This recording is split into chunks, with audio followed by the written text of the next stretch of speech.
अस्सलाम वालेकुम। आप देख रहे हैं डेली डोज वीडियोस। मैं हूं राना सजाद। पिछली वीडियो में हमने आपको बताया था कि बाईपास ऑपरेशन करवाने से पहले आपने हार्ट सर्जन से क्या क्या सवालात पूछने हैं, और इस वीडियो में मैं आपको बताने जा रहा हूं कि अगर आपके मरीज को एंजियोप्लास्टी या स्टेंटिंग एडवाइस की गई है तो इससे पहले आपने कार्डियोलॉजिस्ट से क्या क्या सवालात पूछने हैं।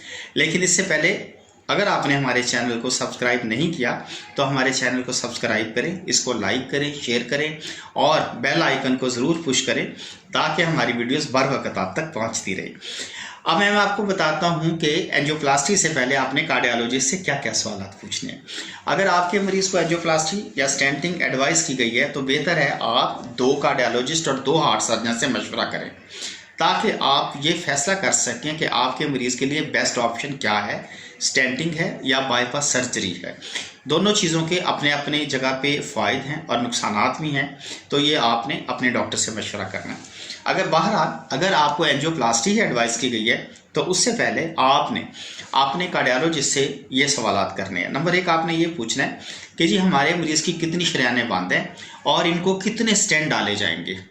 आया कि जितनी शरेयानें बंद हैं तमाम में स्टेंटिंग हो जाएगी या कि कोई शरेयान जो है वो उसमें स्टेंटिंग नहीं हो सकेगी। अगर नहीं हो सकेगी तो उसका कोई मरीज़ को नुकसान तो नहीं, पहला सवाल ये। दूसरा सवाल आपने ये पूछना है कि जो स्टेंट आप डालेंगे उनकी क्वालिटी क्या है, किस क्वालिटी के स्टेंट डाले जाएंगे और उनकी गारंटी कितनी होगी, कितनी देर वो स्टेंट चलेंगे। अगला सवाल आपने ये पूछना है आया कि एंजियोप्लास्टी के दौरान हमारे मरीज को कोई रिस्क तो नहीं है, उसकी जान को कोई खतरा तो नहीं होगा, आया कि ये 100% सेफ है।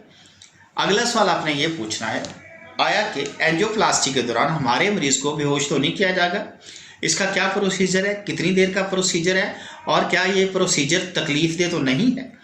अगला सवाल आपने ये करना है कि ये प्रोसीजर कितनी देर का है और इसके बाद मरीज को आईसीयू में कितनी देर रखना पड़ेगा, कितनी देर बाद हम अपने मरीज को घर लेके जा सकते हैं। अगला सवाल आपने ये पूछना है कि पैकेज कितना होगा, कि एंजियोप्लास्टी का जितने स्टेंट डालेंगे उनका पैकेज मोस्टली पहले ही प्लान कर लिया जाता है कि आपके मरीज को 1 स्टेंट डलना है, 2 डलना है या 3 डलने हैं। अगर 1 स्टेंट डलना है तो पैकेज कितना होगा, अगर 2 डलने हैं तो पैकेज कितना होगा, अगर 3 स्टेंट डलने हैं तो पैकेज कितना होगा। मोस्टली ये होता है कि जो पहला स्टेंट होता है उसकी कीमत थोड़ी ज़्यादा होती है, उसकी जो कॉस्ट है तकरीबन 3-3.25 लाख रुपए चार्ज की जाती है। वो क्वालिटी के लिहाज से होती है, कम भी होती है, 2.5 लाख 2.25 लाख भी होती है, क्वालिटी के लिहाज से चार्ज की जाती है। अगर एक से ज़्यादा स्टेंट डलने हो तो फिर स्टेंट की कॉस्ट सिर्फ आगे प्लस होती है, वो तकरीबन 1 लाख भी हो सकती है, 80,000 भी हो सकती है, 60,000 भी हो सकती है, वो स्टेंट की क्वालिटी के हिसाब से होती है। ये आपने सवाल पूछने कि हमारे मरीज को कितने स्टेंट डलने हैं, किस क्वालिटी के डलने हैं और पैकेज क्या होगा। और जो पहले स्टेंट की कीमत ज़्यादा ली जाती है उसमें मोस्टली पैकेज शामिल होता है सारा, उसमें डॉक्टर की फीस शामिल होती है और हॉस्पिटल के चार्जेस और जो प्रोसीजर होता है, जो आईसीयू में चीज़ें इस्तेमाल होती हैं, वो सारा कुछ उसमें शामिल होता है, तो इसमें और पैसे जमा नहीं करवाने होते। इसके अलावा अगला सवाल आपने ये करना है कि जो हमारे जो मरीज़ की जो स्टेंटिंग है, जो एंजियोप्लास्टी है, वो रेडियल होगी या फेमरल होगी। 2 तरीके होते हैं, एक यहाँ से जो बाजू से आर्टरी लेती है इसको रेडियल कहते हैं, यहाँ से स्टेंटिंग कर दी जाती है। दूसरी तरीके में जो होती है वो टांग से फेमरल से आर्टरी जाती है, उससे मरीज़ की स्टेंटिंग करते हैं।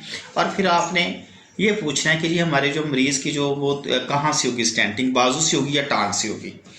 अगला सवाल आपने ये पूछना है अस्पताल से कितनी देर बाद घर जाएगा और घर जाके कितनी देर बेड रेस्ट करनी है और कितनी देर बाद आपको दोबारा दिखाने के लिए आना है।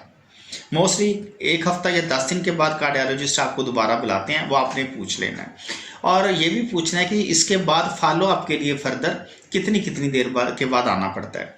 अगला सवाल आपने ये करना है कि जो मरीज को एंजियोप्लास्टी के बाद आया कि जो अद्वियात हैं वो कितनी खानी पड़ेंगी और कितनी देर के लिए खानी पड़ेंगी। इससे अगला सवाल आपने ये पूछना है कि जो मरीज को जो परहेज किन किन चीज़ों से करना है, मरीज ने क्या क्या चीज़ें खानी है, क्या क्या चीज़ें नहीं खानी। अगला सवाल आपने ये पूछना है कि क्या हमारा मरीज वर्जिश कर सकता है, किस तरह की वर्जिश कर सकता है, आया कि वो जिम ज्वाइन कर सकता है, हार्ड एक्सरसाइज कर सकता है, या अगर आपका मरीज जो है वो कुछ सख्त काम करता है तो उसके बारे में आपने अपने डॉक्टर से पूछना है कि आया कि हमारा मरीज इस प्रोसीजर के बाद सख्त काम कर सकता है, वजन वगैरह उठा सकता है। ये चीज़ें आपने पूछ लेनी है। उम्मीद है आपको इस वीडियो से इन्फॉर्मेशन मिली होगी। अगर आपको हमारी जो वीडियो है पसंद आए, इसको लाइक करें, इसको शेयर करें। आपका बहुत शुक्रिया। अगली वीडियो में एक नई बात के साथ, नई इन्फॉर्मेशन के साथ हाजिर होंगे। अस्सलाम वालेकुम वरहमतुल्लाह।